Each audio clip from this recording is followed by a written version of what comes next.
தமிழகத்தில் ஊரடங்கு கட்டுப்பாடுகள் மார்ச் 2ஆம் தேதி வரை நீட்டிப்பு. அரசியல் கூட்டங்கள், பொதுமக்கள் கூடும் நிகழ்வுகளுக்கு தடை தொடரும் என முதலமைச்சர் ஸ்டாலின் அறிவிப்பு.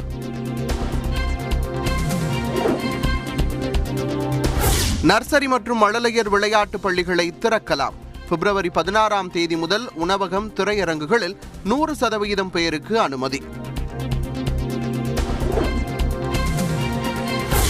திருமண நிகழ்வுகளில் 200 பேர் பங்கேற்கலாம். இறப்பு சார்ந்த நிகழ்வுகளில் 100 பேருக்கு அனுமதி.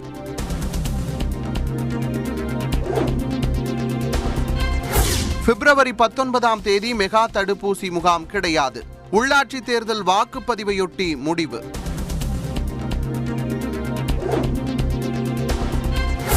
உள்ளாட்சி தேர்தலில் வாக்களிப்பதற்கு தேவையான 11 அடையாள ஆவணங்கள் அறிவிப்பை வெளியிட்டது மாநில தேர்தல் ஆணையம்.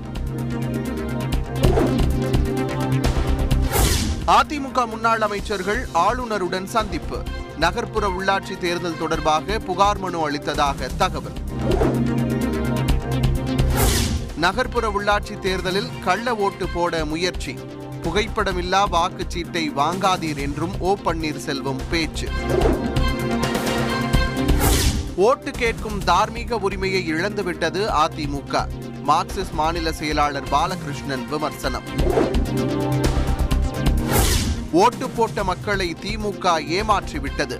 எதிர்க்கட்சித் தலைவர் எடப்பாடி பழனிசாமி குற்றச்சாட்டு.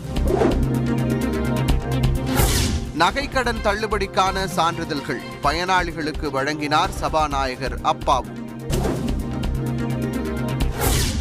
பிரதமர் மற்றும் ஆளுநரை வம்புக்கு இழுத்தால் வட்டியும் முதலுமாக திருப்பித் தரப்படும். தேர்தல் பிரச்சாரத்தில் அண்ணாமலை எச்சரிக்கை. ஹிஜாப் பிரச்சினை உள்நாட்டு விவகாரம் என்பதால் வெளிநாடுகள் கருத்து தெரிவிக்க வேண்டாம். மத்திய வெளிவிவகாரத்துறை அமைச்சகம் அறிவுறுத்தல். தஞ்சையில் 3 இடங்களில் தேசிய புலனாய்வு அதிகாரிகள் சோதனை. IS இயக்கத்துடன் தொடர்புடையவர்களின் இடங்களில் அதிரடி. சென்னை மாநகராட்சியில் பட்டியலினத்தவர்களுக்கு கூடுதலாக 4 வார்டுகள் ஒதுக்க கோரிய வழக்கு தள்ளுபடி. தேர்தல் நடவடிக்கை துவங்கிவிட்டதால் தலையிட முடியாது என சென்னை உயர்நீதிமன்றம் கருத்து. நாகை உள்ளிட்ட டெல்டா மாவட்டங்களில் தொடர் கனமழை. நெற்பயிர்கள் சேதம் அடைந்ததால் விவசாயிகள் வேதனை. குமரி, நெல்லை உள்ளிட்ட 5 மாவட்டங்களில் இன்று கனமழைக்கு வாய்ப்பு. வானிலை ஆய்வு மையம் தகவல்.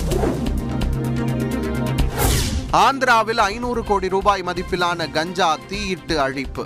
பல்வேறு இடங்களில் பறிமுதல் செய்த 2 லட்சம் கிலோ கஞ்சா என போலீசார் தகவல். நாளை மறுநாள் விண்ணில் ஏவப்படுகிறது EOS-4 விண்கலம். திருப்பதியில் விண்கல மாதிரியை வைத்து வழிபட்டார் இஸ்ரோ தலைவர். IPL 15வது சீசனுக்கான வீரர்களை ஏலமெடுக்கும் பணி பெங்களூருவில் துவக்கம். முதல் நாளில் தவான், அஸ்வின் உள்ளிட்ட வீரர்களை வாங்கிய அணிகள். உத்தரகண்ட், கோவாவில் இன்றுடன் பிரச்சாரம் ஓய்ந்தது. தலைவர்கள், வேட்பாளர்கள் தீவிர வாக்கு சேகரிப்பு.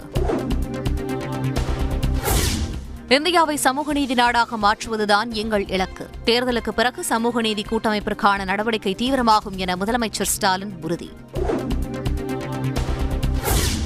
நீட் தேர்வுக்கு பயிற்சி மையம் அமைக்கப்படும் என்றுதான் அதிமுக அறிவித்தது. ஜெயலலிதா எதிர்த்த நிலையில் பாஜகவின் கைப்பாவையாக மாறியது ஏன் என்றும் முதலமைச்சர் ஸ்டாலின் கேள்வி. அரசியல், மதம் சார்ந்த ஊர்வலத்தில் விபத்து ஏற்படும் விவகாரம். இழப்பீடு வழங்க முன்கூட்டியே டெபாசிட் செய்யலாம் என நீதிமன்றம் யோசனை.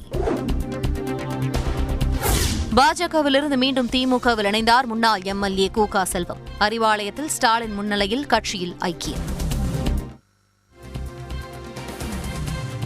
மயிலாடுதுறை நகராட்சி 19வது வார்டு அதிமுக வேட்பாளர் அன்னதாட்சி மரணம். தற்காலிகமாக தேர்தல் ஒத்திவைக்கப்படுவதாக அறிவிப்பு.